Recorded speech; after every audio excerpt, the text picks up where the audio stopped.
না। ইনকাম করলেন ভালো কথা, কিন্তু ভোগ করলেন না, আপনি এটাকে খরচ করলেন না, পরিবারকেও ভোগ করতে দিলেন না। তখন কি হবে? আপনার এই সম্পদটা কাল কিয়ামতের দিন বিষাক্ত সাপে পরিণত হবে।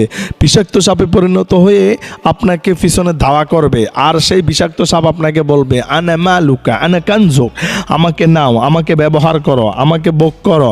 আপনি দৌড়াতে থাকবেন। আপনি যখন দৌড়াতে থাকবেন, একটা সময় সাপ আপনাকে ধরবে, ধরে আপনার সারা শরীরে পেঁচিয়ে, গলা পর্যন্ত পেঁচিয়ে আপনার মুখোমুখি হবে। হাদিস শরীফ প্রমাণ।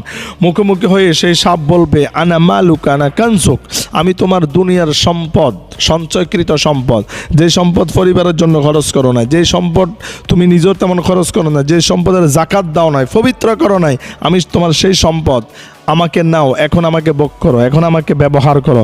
তখন আপনি বলবেন এখন তো ভোগ করার আমার কোনো প্রয়োজন নাই, ব্যবহার করার কোনো না।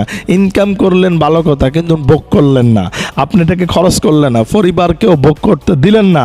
তখন কি হবে? আপনার এই সম্পদটা কাল কিয়ামতের দিন বিষাক্ত সাপে পরিণত হবে।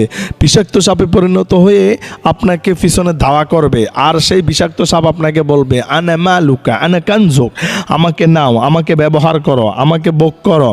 আপনি দৌড়াতে থাকবেন। আপনি যখন দৌড়াতে থাকবেন, একটা সময় সাপ আপনাকে ধরবে, ধরে আপনার সারা শরীরে পেঁচিয়ে, গলা পর্যন্ত পেঁচিয়ে আপনার মুখোমুখি হবে। হাদিস শরীফ প্রমাণ। মুখোমুখি হয়ে